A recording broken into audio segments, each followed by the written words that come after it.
પહેલાની નવરાત્રી એ ભક્તિનો તહેવાર હતો અને આજે એ ટ્રેન્ડનો તહેવાર છે। એક સમય હતો જ્યારે ગામના લોકો ચોકમાં ભેગા થઈ ઢોલ મંજીરાના તાલ પર ગરબા રમતા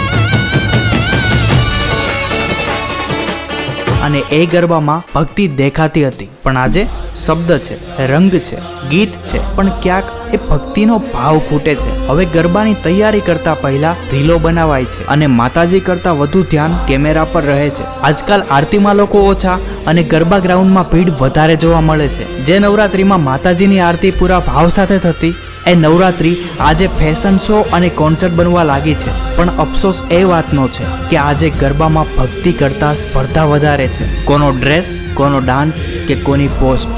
માટે નવરાત્રી તો માતાજીની આરાધના છે।